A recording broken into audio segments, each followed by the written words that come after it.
Get the eRadio SA app right now for free on the Google Play Store. Entertainment radio on the go. It is time for Tech Thursday on a rainy Thursday here in the Garden Route. Kaine is with us again today, and we are chatting about all the biggest tech stories for the week. Also having a laugh or two. Kaine, I don't think we laughed enough last week. Do you know that? Really, eh? No. We're going to have to turn up the volume. Yeah, we're going to have to laugh some more, man. Last week it was very serious. I was actually listening to it afterwards. Like, hey, we didn't even laugh. This is terrible. Anyway. Because when we have tech problems, you generally get sad, when your computer doesn't work or your hot water bottle doesn't heat up. Yeah, exactly. But how are you doing, man? Are you well? I'm doing very well, thank you. I'm actually very excited to go over the tech news this week because we have some very exciting updates. Do you want to hear some of them quickly? Yes, of course. So listen to this. So Amazon, a new Amazon headquarters and other developments set to create 40,000 jobs in Cape Town, something like 31,000 square meters of business and residential area being created from it. You can now order KFC via WhatsApp. How cool is that? I saw that. I was actually going to talk about that as well. Yeah, it's so cool. Yeah. It's fantastic. Yes. Then, hackers stole $613 million in a big crypto DeFi heist and returned $260 million of it. And we're going to think about why they might have returned that amount of money and what is the reason there, what they say. Google, speaking about money, also hit with a fine in the EU of 8.5 billion rand in France after failing to strike deal with news publishers. How big is that? That's big. Imagine getting hit by that kind of fine. You start, double backing. I would never imagine. I'll pay that off for the next 6 generations of my family. Yes. Sure. TikTok is now the most downloaded non-Facebook or gaming-related app in the world. How crazy. I can believe that. Absolutely. I mean, when I go on TikTok, I'm locked in. I could be there for a day. I could be there for 6 hours. It's up to the quality of the content to actually disengage me. That's how good their algorithm is at creating interesting content. Yeah, you get stuck in a loop.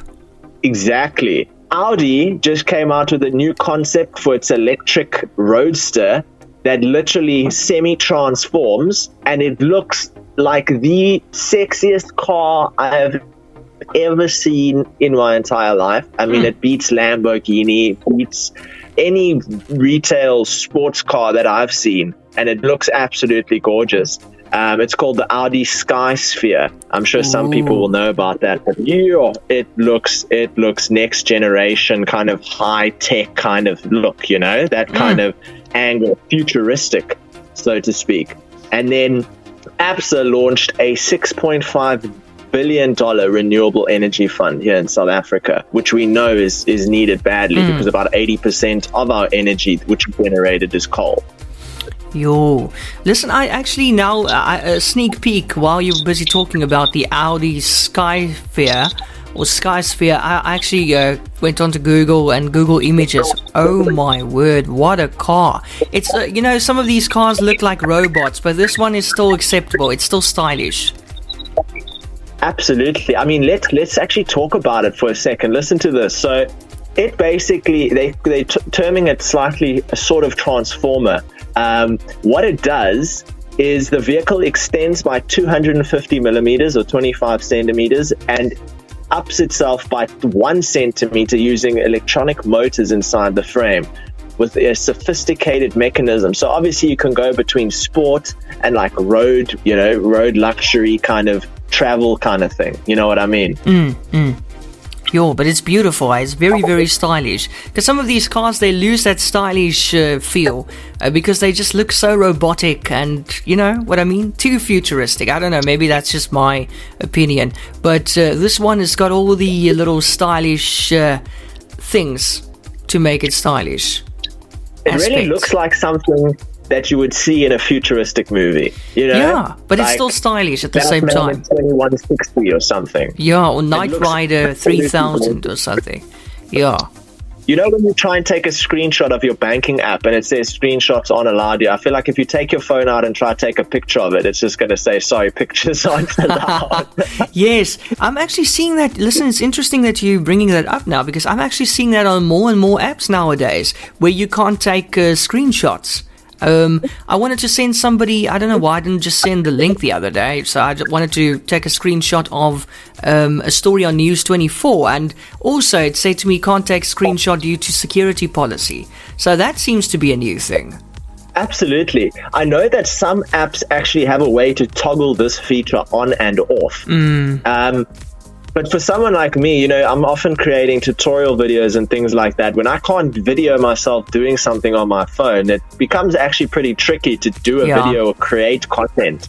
So in my opinion, it works very well to protect the end user, but the only person taking screenshots is you, unless there's an app on your phone which you've vicariously downloaded that now is like hijacking your screen or whatever, and it can see personal information and stuff like that. But I don't necessarily, you know, I don't see a problem with you being able to screenshot something. I mean, on a banking app, for example, usually you send a payment and then you screenshot it and you just send it to the person and say, look, here's your proof of payment. Yeah. You know? So it becomes a little bit more tricky. You know, you got to use email, you know, proof of payment or SMS proof of payment. I mean, it's not a chain smash, but I don't necessarily see the need to stop the ability for screenshots to be taking place unless there's another app which can take screenshots for you, in which case that is a bit of a problem. Do you want to hear that? What do you have for us today, Eon? Well, Kaine, not much. After you took everything. No, I'm joking. Now, I see Vodacom customers are dealing again with airtime that's disappearing. We're seeing this across all the cell phone networks. Well, luckily I'm on a contract, so I'm not noticing that. Are you noticing airtime disappearing or know people who experience it? Well, that is an interesting issue. I haven't heard about it, but would you buy airtime disappearing? What, you load like 20 Rand, you come back and there's 5 Rand? Yeah, or even less. Some people say it goes into the minus, and then they load some more, and then it actually takes it off the new amount. That's not cool. But actually, my broadband actually published a table this week, and they did a test. So they loaded 15 Rand on Vodacom, and then, I mean, it's not a lot that went missing, but on Vodacom, after 1 week, it was 14 Rand 97, so 3 cents disappeared for no reason.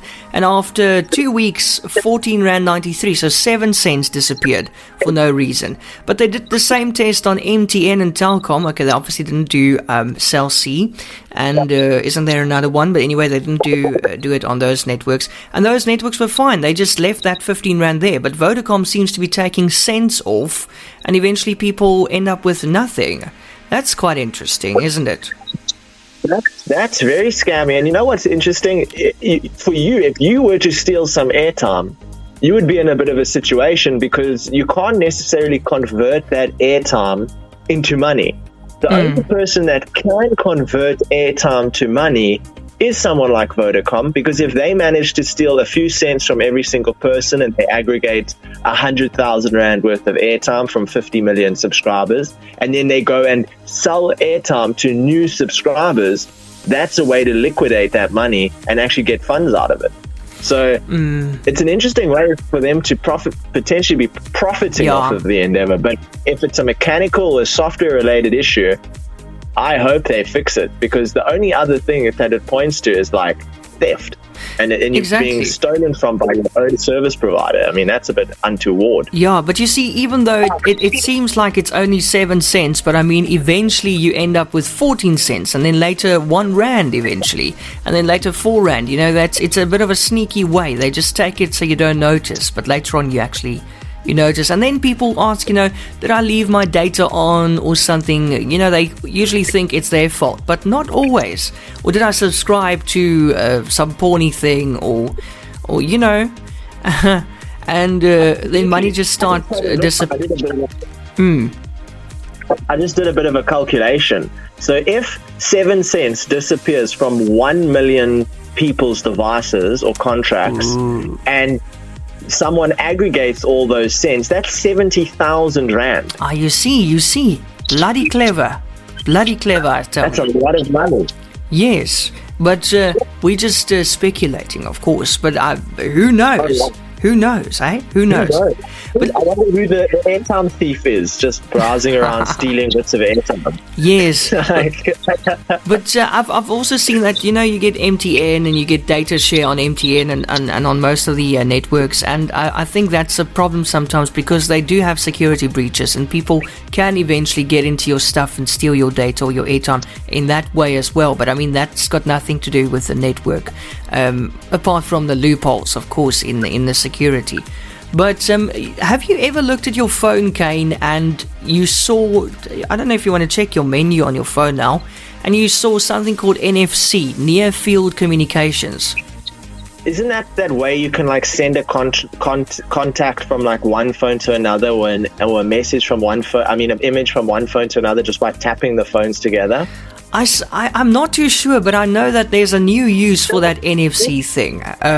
Usually we send stuff via WhatsApp or Bluetooth or whatever, but now Woolworths announced the launch of a pilot near-field communications NFC system in several of its stores to allow customers to browse, try on, and then order products by just tapping their phones on NFC tags. You're right, it's a tapping thing, and it's at various locations in stores. You just go and you see a nice gown or something, and you tap your phone on the NFC tag, and then you can try it on, and I suppose you can order it or pay for it. NFC. Oh, this is interesting. We just learned something here. NFC is the same technology used in the banking industry's tappable cards. Okay, so when you are going to the shop and you tap your card, which is so convenient but so dangerous at the same time, that is NFC. Oh, we learn something new every day. So it's a type of RFID, basically, which is the same bit of tech that's in your card, which allows you to tap and pay and allows people to come past you and steal your credit card information by bumping into you. Yes. It facilitates wireless communication between your smartphone and the chip reader. So Woolworths will now augment it and streamline the shopping experience. It's nice. Now, okay, so that's very convenient. But what did you mention earlier about ordering KFC on WhatsApp? How on earth? That's just too convenient. Wow. Yeah, so I know that most of us have ordered KFC at least once in our life, either from the online app or through drive-through, or even from a delivery means like Uber Eats or directly from KFC themselves. But I don't think a lot of people have ever ordered fast food from WhatsApp, from a fast food retailer such as KFC. So the fast food chicken chain said its platform is 100% automated and leverages natural language processing. As a consumer-led organization, we understand the limitations that high data costs can pose in transacting online. WhatsApp, with its lower data use, is the perfect channel to mitigate this, said Nicholas Duminy, digital and e-commerce director for KFC. He said connecting with and catering to the youth market in South Africa has always been a top priority. The KFC chat ordering channel is a great way to do this. But most will ask, what is the catch? Can I just go onto WhatsApp and place an order? And how do I pay for that order? Well, at the moment, you can go and place an order, but WhatsApp ordering is only available for click and collect, which means you place your order, you go to the place, and you collect your order and you pay for it there. Okay. Which is kind of like a glorified chat support, in my opinion, exactly, more than an automated ordering system. But they say that functionality is soon to come. But I know in like China and things like that, where they have WeChat actually facilitates online payments. So you would be able to order and pay through WeChat. I think WhatsApp is also trying to head in that direction. There's obviously a lot of financial regulation and technology that's required in order to be able to do that successfully. What stops someone from saying, I just ordered, from WhatsApp, I don't have my phone with me, can I just collect my order? I can't remember what I ordered. People can come in there and try their scams. I mean, if you're hungry, you're ready to do anything. So it's going to be interesting to see how they deal with South Africa. Also, if you look at like Europe or Australia or New Zealand or even USA, there's not as much slang there as in South Africa, So I wonder how their natural learning technology is going to deal with South Africa's slang and things like that. and if it will learn while you order and it'll get better and better, or if it's like a once-off, one type of technology which just has a database of words and terminologies and things like that has to be manually updated. It's going to be interesting to see how they go through it. But still, very interesting. You can go just onto WhatsApp. You can add the number 087-153-1074. You can send hi to get started and start, placing your order. I wonder if it'll work in somewhere like Nice, I think I might try it. Yeah, let me know. But obviously, when you say hello or hi or whatever on that WhatsApp, it's an automated response. So eventually, I wonder if you get directed to an actual person eventually, or if it is just all automated. Probably it is, yeah. I think it's at this point in time will probably be all automated, and then how they probably have a system in place for their online app that you can order from, that it kind of communicates with that online app and goes through the same channels. I imagine that's the technology they would want it to kind of produce, so that you don't have, because in when you're trying to get on top of the tech world and trying to be innovative, you don't want to become overcomplicated in the same effort and make it very difficult to manage. And obviously the person who created the functionality for WhatsApp, or the team, isn't available in every single KFC. So it would have to be something that the people within the KFC can easily understand and manage. Otherwise, you're going to get a lot of negative publicity. You're placing orders, they're not ready, they didn't receive it. Oh no, I would lose my mind. You go out of your way to collect your burger and chips, and then you end up waiting there anyway and ordering from a person anyway. And I don't exactly picture somebody standing there behind the till with a phone answering all the WhatsApps of people who want to order. It must all be auto. Can you imagine? Shame, man. And you have to deal with walk-ins as well. That's just crazy. But anyway, we're going for a quick music break. What are we coming back with, Kaine? So we're taking a look at two very interesting points. So Amazon obviously launching in Cape Town. We've spoken about it before, creating 40,000 jobs. And also ABSA launching their 6.5 billion Rand renewable energy fund, which is actually a 500,000 Rand investment and 5 billion worth of renewable energy technology. So we're going to see how that's going to influence the current electricity production. Okay. When we come back, more on that. Stay tuned. Get the eRadio SA app right now for free on the Google Play Store. Entertainment radio on the go. And we're back on Tech Thursday right here on eRadio with Eon, myself, and also Kaine. And today looking at some more awesome and interesting tech stories that made the headlines this week. Kaine is telling us about the next story. Kaine, welcome back. Hello, welcome back to Tech Show. So we're talking about Amazon's headquarters and other developments to create jobs in Cape Town. So the Western Cape's trade and investment company, Wesgro, has reported a record start to its financial year, with the group securing 5 billion in investment off the back of major real estate deals. So Wesgro said that it also has 22 new projects in the pipeline, with Cape Town and the Western Cape seen as a lucrative investment destination, particularly in the information communication technology, or ICT, manufacturing, real estate, green economy, energy and tourism sectors. The group said that it expects these and other developments, including a new Amazon headquarters, which will create 40,000 jobs in the area.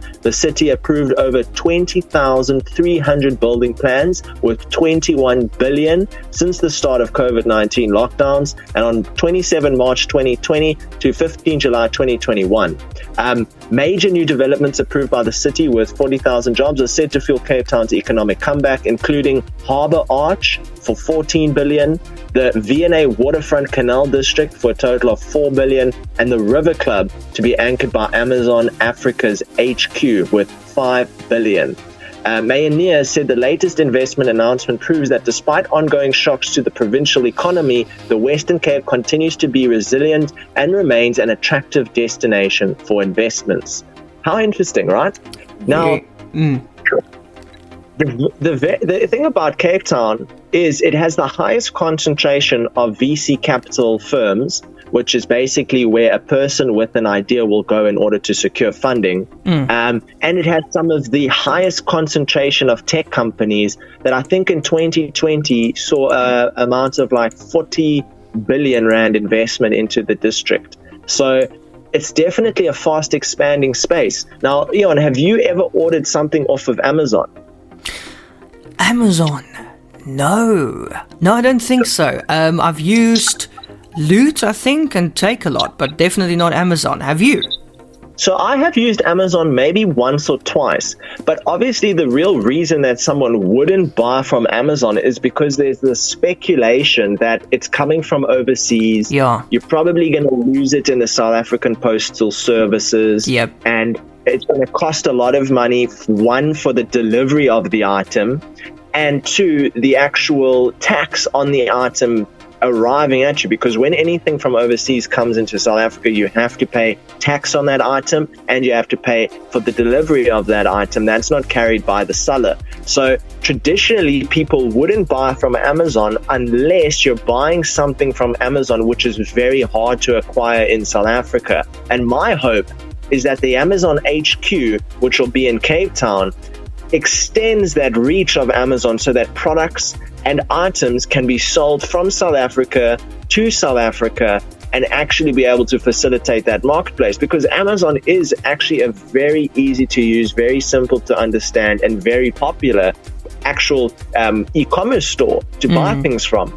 Actually, I recently watched a video by Jeff Bezos, who obviously was the CEO of Amazon, when in 1994 or between 1994 and 1998, when he was seeking investment for Amazon, he raised $1 million from 20 different individuals, each investing about $50,000. And he had to speak to 60 individuals, 40 of which said no. And every single time he walked into the room in order to acquire investment and sell the product, he first had to explain what the internet is. Oh, right? my word. Now, can you imagine that today? I mean, everyone knows what the internet is.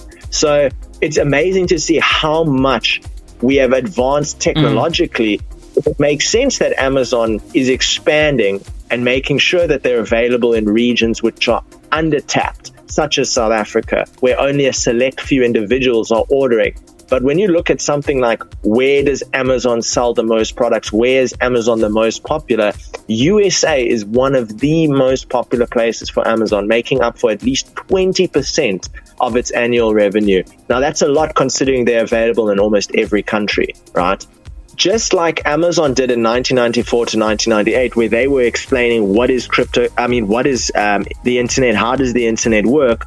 Now, Amazon also just posted a job opportunity for people to go and actually submit CVs to and things like that for a blockchain or cryptocurrency-based employment position, meaning that they're also going to potentially be tapping into the crypto industry, where up to before a year or two ago, if you wanted to raise any money for your cryptocurrency project, you would first have to explain, what is cryptocurrency? How does cryptocurrency work? What is Bitcoin? And now today, wondering what it's going to look like in 5 years from now, from a cryptocurrency perspective, as a digital asset perspective, we're going to see a lot of growth in this industry over the next coming years. And it's good to see Amazon in South Africa. I mean, 40,000 jobs is no small feat. That's a lot of employment opportunities. That's great. Especially considering South Africa's COVID lockdown, its recent massive job loss over the COVID duration, where only big businesses could foot the bill to continue paying their employees and things like that. Really, yeah. I hope we see some big developments there. Yeah, well, that's very interesting. So Jeff Bezos made it back to Earth. That's nice to know. Have you tried BritBox yet? I haven't. Have you? No, but I want to, and I might have some time this weekend, especially with the rainy weather. I see that South Africans can take BritBox for a spin on a free 7-day trial, and then obviously they're going to start charging you after that. After the 7-day trial, they'll start charging you 100 Rand, and then there's an annual plan also where you'll save a bit of money if you pay pay it annually, you will only pay 1,000 rand. And they've got the apps, Android and Apple smartphones and tablets and all that kind of stuff. So it's everywhere. We're looking at shows like, it's classic shows, and most people already have the DVD sets. So the question is it really worth it? We're talking classics like British classics like Faulty Towers, Mr. Bean, Black Adder, Only Fools and Horses, and all that kind of stuff. Those are usually up on the rack where people have their DVD collection. So my question is it really worth it to sign up and watch these classics if we have them already or available to us on a lot of free platforms? That is the test drive. I'm going to take the test drive and I will let you know.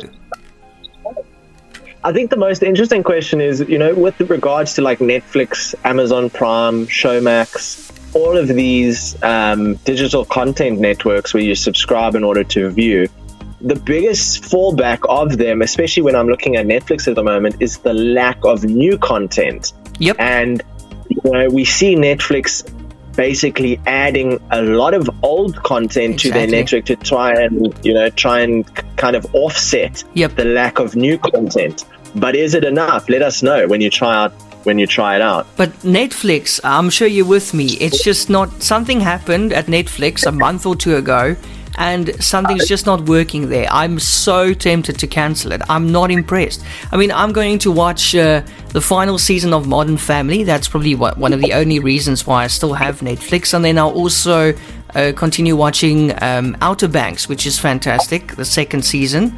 And then after that, I really don't see any reason to keep it. How do you feel? I feel exactly the same, and it's people say, oh man, it's only 150 rand or 140 rand or 90 rand, depending on the package that you get, which actually just correlates with the quality of the picture that you receive. It's 1,500 rand a year. Exactly.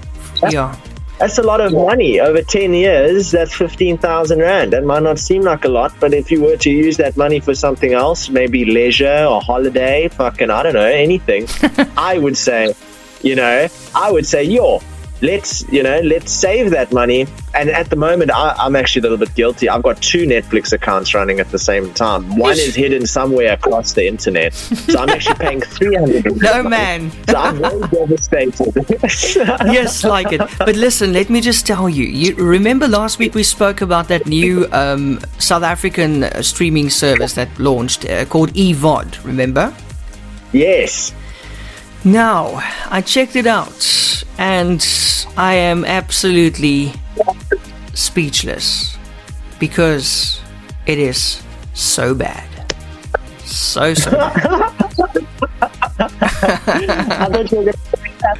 Fantastic. I was about to sign up. Why is it bad? Look, you pay 20 rand or 29 rand for it, so what do you expect? I mean, and also it's ETV, so it's a lot of the stuff that you see on ETV, which is a free-to-air channel in South Africa, and that would be Anaconda, all that kind of stuff that we've seen before.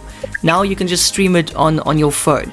I think if you look at their marketing plan and the way they kind of position themselves, it would seem that they're going for the lower income market. So that would be a streaming service for the people who don't really earn that much every month, but they want to at least watch something. But I mean, the quality of that content, and I know it's just my opinion, but my God, it's terrible. Sorry. Is it like 240p, or is it like just terrible acting, terrible cinematography? A lot of the stuff is not even in the original language, so they've been translated and the lip syncing with it and all that kind of stuff. No, man, come on, it's crazy. They've taken some of these overseas shows that are probably cheap on the telenovela channels, and they just overdubbed it in Afrikaans, but. No, it's horrible. Really, it's horrible. There's a free component to it as well. You can watch a few things for free, but you can see why it is for free. There's a lot better stuff out there. So yeah, that's definitely a no from me, to quote Simon Cowell. Leave the island. You have been voted off. Yes, but listen, check it out. The app is on Google Play Store, EVOD, EVOD. But yeah, don't have high expectations, because I seriously don't get the point why they actually launched it in the first place. But as I said, it's just my opinion, and I know it's for the lower income bracket, so maybe they enjoy it. I don't. Well, I guess someone who struggles with English or Spanish might appreciate the Afrikaans dub. But at the end of the day, I don't like watching movies that are dubbed. I'd rather watch a movie that's in the original language with subtitles. And read the subtitles. Yeah. Exactly the way I feel. I'm at peace with it. I'm at peace with that. Yeah. Because I can't stand... the problem with the dub is there's nothing wrong with it outside of the fact of that it sounds so separated from the original. Exactly. It doesn't video, you can hear it's recorded in a studio, a soundproof studio with a voice actor standing there. You can just hear it. It's just not natural. And it's like the people aren't really in the same mindset. They're coming out of a car crash and they just sound like they're walking out of like the V&A waterfront. Yo, listen, you spot on. That's exactly what I thought as well. It's so disconnected when you look at the audio track and then you look at the video footage. You're absolutely right. I've never seen a dubbed thing where I felt, listen, this was done really, really well.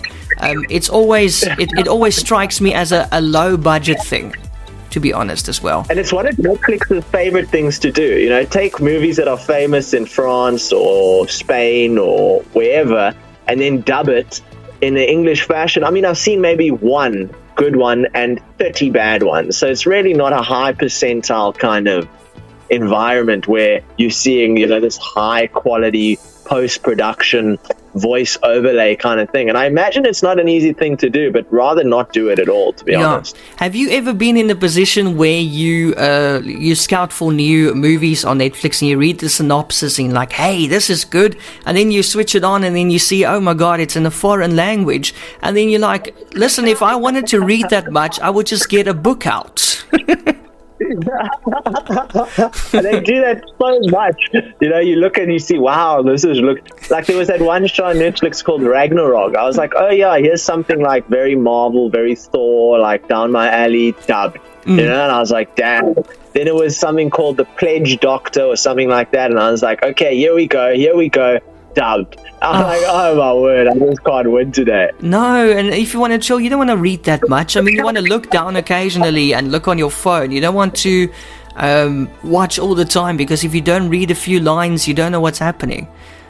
But that seems to be a problem. I think that's a bit of a general problem as well. What have you got for us next?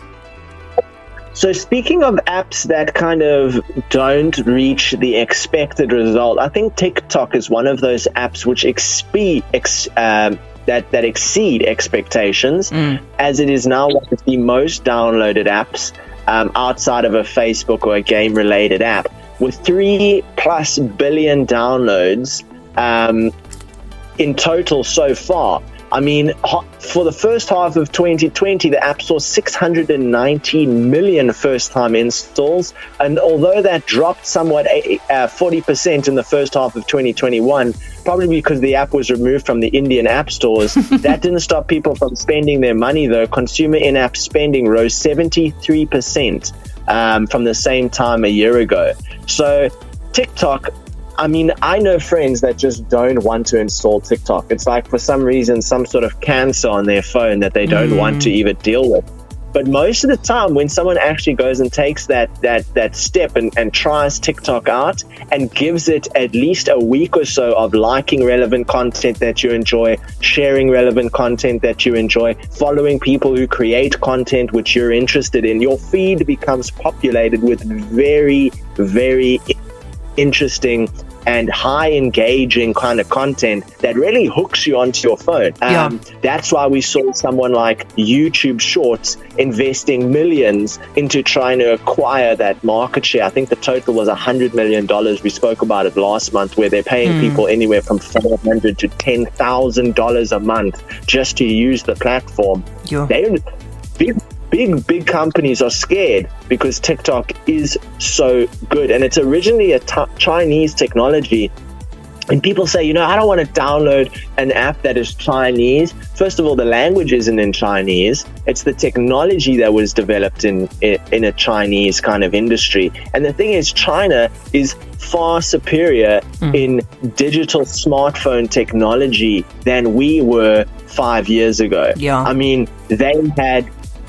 spoke to someone who worked a lot in China, and they were telling me about how 60% of the Chinese population that works just screencasts their phone to different devices. So they screencast it to their monitor, or they screencast it to their TV, yes. and they do everything off of their phone. Now, the technology running there is completely different to traditional Android technology or traditional iOS technology. I don't know how popular Apple is in China, but I do know that the technology that runs the equipment and stuff like that is very, very good. And it can be seen here in the algorithm that has been made to make sure you see content you're interested in.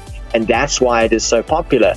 You're speaking about EVOD. You're going to pay 29 Rand a month to watch content that is subpar, or you download TikTok for free and see 1-minute snippets of some of the most interesting content, whether it's comedic. A lot of people like humor. A lot of people like to see funny things. Yeah. A lot of people like science. A lot of people like space. A lot of people like cars. All of this content is there, just like on Instagram, but it comes to you in such a way that you don't have to always go find it. And you're always being engaged with very interesting news, information, technology, humor. It's always at the forefront. And when TikTok videos go viral, they really do go viral. Can you imagine a TikToker reviewing something as simple as a new camera, and that is just mind-blowing, like one of Sony's, planet spotting cameras where you can actually put a lens on and zoom in and see Saturn? People who have the money are going to go buy that camera. Yeah. So even from an e-commerce perspective, TikTok is powerful. And one thing that I've seen that is very interesting transition for TikTok specifically is the advertising on TikTok. Now,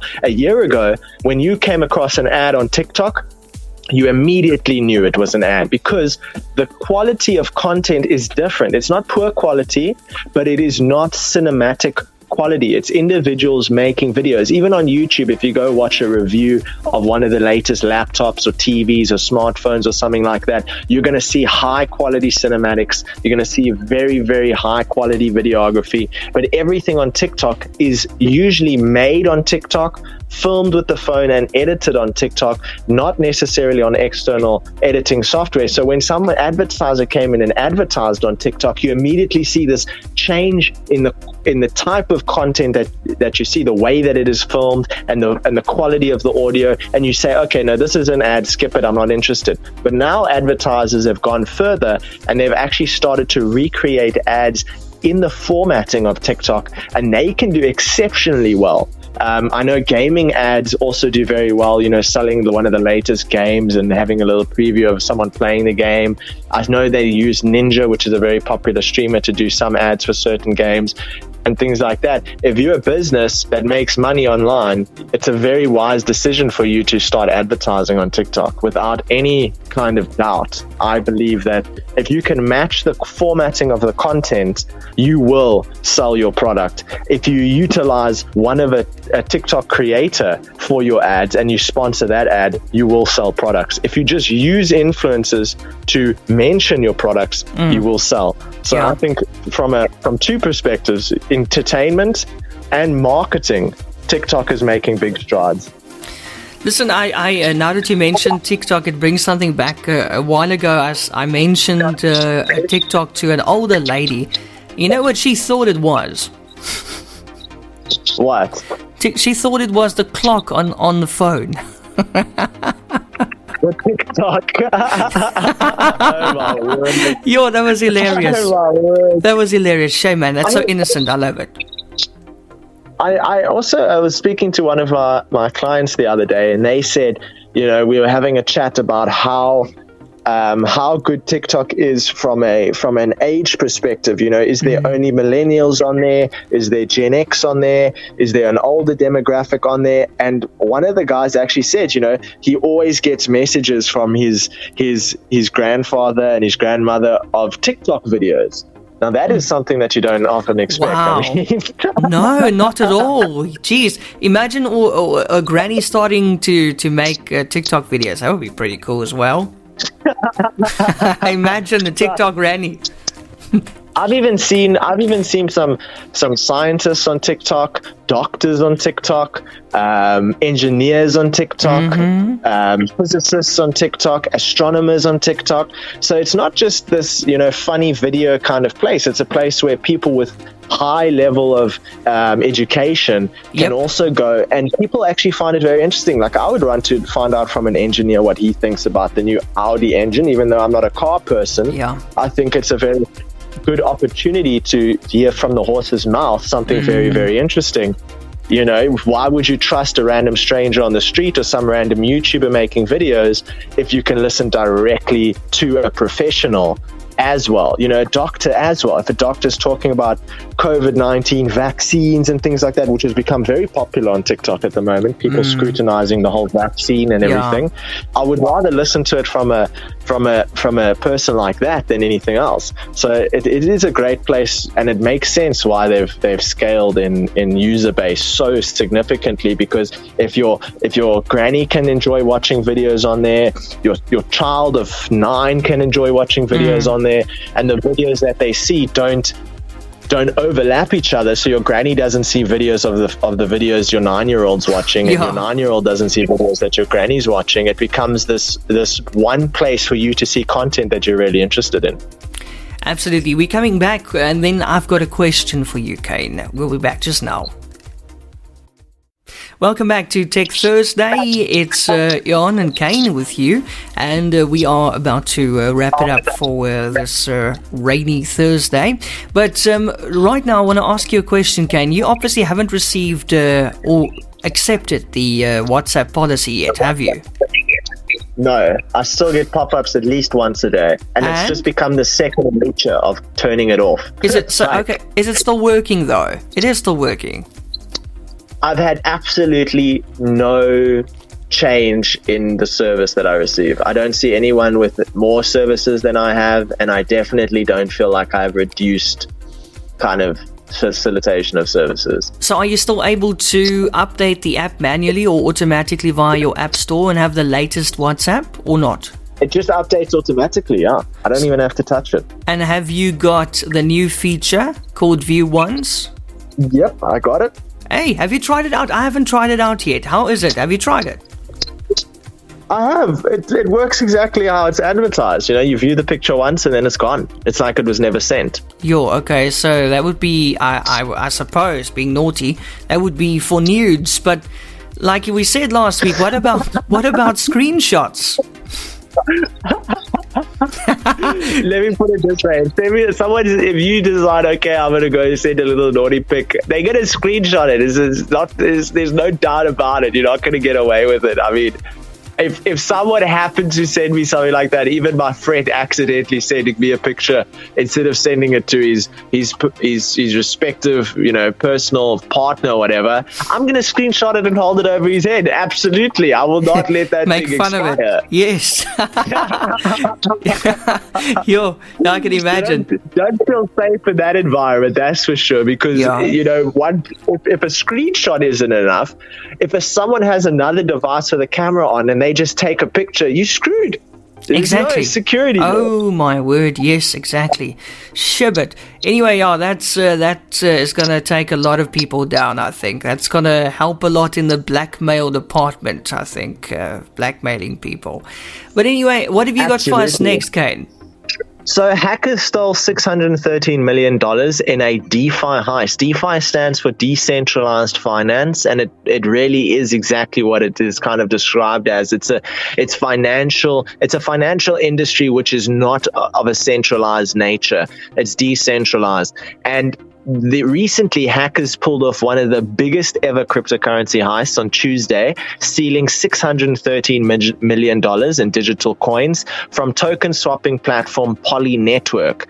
They then returned $260 million worth of tokens in less than 24 hours later.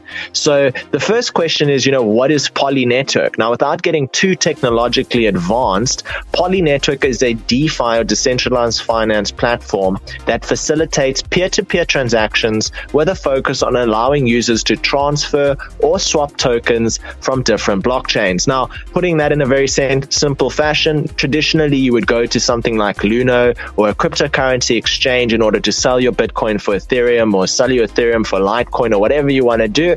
Now you go to a decentralized exchange and you basically go and transfer or swap tokens, which means you're not using a central authority to do that. You're not using one platform such as Luno, which is owned by Luno, run by Luno, has staff employed by Luno in order to facilitate it. It's run by the people for the people. And recently, a hacker or a group of hackers found a bug within Poly Network's kind of smart contract or technology, and they were able to basically steal $613 million worth of coins. One of the smart contracts that the Poly Network uses to transfer tokens between blockchains maintains large amounts of liquidity to allow users to swap tokens efficiently. Unfortunately, what happened was they were able to steal 12 different cryptocurrencies by kind of overwhelming the contract or making the contract bug out and send tokens that were supposed to be swapped to another address which they owned. And here's the interesting thing, right? So why was that money returned? Well, he or the hacker group is claiming that it was a white hat kind of hack, which means, you kind of expose a vulnerability so that they can fix it before something really untoward happens. But reality is, to try and liquidate $613 million worth of crypto is no easy feat. To liquidate even $613 million worth of cash is no easy feat, but it's definitely easier to do than on crypto because crypto is very transparent. A lot of big corporations and financial institutions utilize analysis technology in order to track and trace certain transactions. So they believe, at least security firms believe, that the reason that money was returned was because it was just too much to try and get rid of. So to change the narrative a bit, they obviously sent a little bit back. But it is going to obviously cause a little bit of regulation investigation into crypto and into DeFi now that something so bad has happened. But there are some really reputable companies out there, such as Grievius Greg, Chief Technology Officer, Chain Analysis, and a former FBI veteran, said it is unlikely that white hat hackers would steal such a large sum. He said they had probably returned some of the funds because it had proved too difficult to convert them into cash. It's hard to know the motivation. Let's see if they return the whole amount. That's what he added. So that is something that is going on, and it just reiterates, don't go and invest your life savings in crypto. Get to know the system, get to know the environment, the industry, and then make informed decisions on money that you're capable of losing, like any traditional investment. For someone that thought they were in a safe space and got, wrecked or rug pulled, you lose a lot of money. So it just goes to show, you have to keep your wits about you. There is hackers at play, and it has to go this way in order for it to become secure, in order for it to become completely, non-hackable. People have to hack. People have to destroy bugs and things like that. So when stuff like this happens, it's a good sign because it means the future technology built above this is going to be more secure. It's going to be better to trace and track people and criminals in the environment. But at the end of the day, it's just people stealing money, just like traditional money. We have to keep our wits about us with whatever we do with our money, right? Yeah. But the only DeFi I know is my fridge, but that was very, very interesting. Listen, Kaine, I see we're out of time, man. Can you believe it? But anyway, I see Bank Zero launched this week. It's South Africa's newest digital bank, officially launched to the public on Tuesday, but they call it a throttled launch. So, they want to be able to keep up with the volume of people. Bank Zero co-founders Michael Jordan, he's been planning it since 2018, even before that, and he is saying that you can sign up for Bank Zero, but you will have to join it, like there will be a waiting list for it. Nice thing about Bank Zero is it looks like you don't pay any banking fees, so that's really, really nice. Bank Zero. Question, how do they make money? Hey? Do they just invest money within the bank? It begs the question, how do they make money? Yeah, that is quite interesting. We'll have to look at that story in depth next time. And then I also see that Windows, I think they're trying to push everybody to Windows 11 now, gradually. They say that support for Windows 10 will end in 4 years. On the 14th of October, very specific, 2025, Windows 10 will no longer be supported. So they kind of want to push everybody to Windows 11. And it's interesting because Windows 11 requires more hardware in order to run successfully, which means they expect that by 2025, everyone will have enough hardware capabilities in order to run Windows 11. But just like Windows 7 and Windows XP, they aren't supported anymore, but you can still work with them, you can still install them. So there's not going to be like a scarcity kind of environment. It's still going to be run, but there will obviously be no future updates for that. If there's new hardware that's created, like graphics cards or processors that run a little differently, Windows 11 2025 onwards will probably be able to utilize it, whereas Windows 10, if the technology is developed after 2025, wouldn't be able to utilize it. Interesting.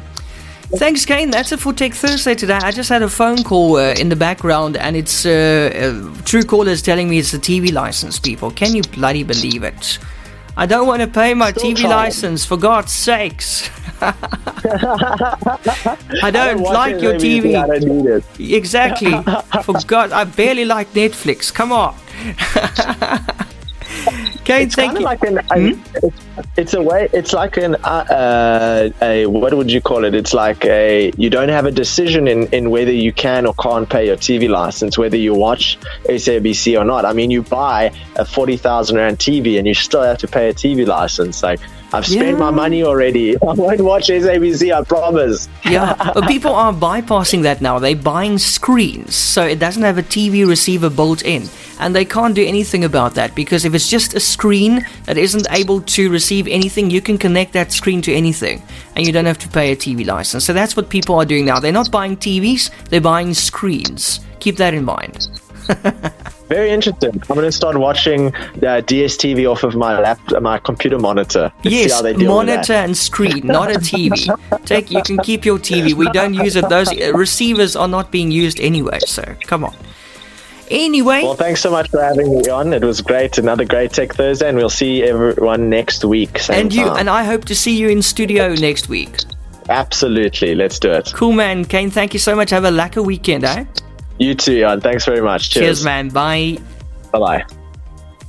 eRadio is celebrating its first birthday on the 1st of September, and to celebrate, we're giving away a 2-night stay for two at the luxurious Dover-on-Sea beachfront B&B in Sedgefield. Enjoy luxury, comfort, and warm hospitality. Wake up in the honeymoon suite to the sound of breaking waves. Stay connected with free Wi-Fi. Enjoy a breakfast on the patio while admiring the endless ocean views. Experience another magnificent sunset while sipping on a drink from the self-help cash bar or snuggle up by the fireplace.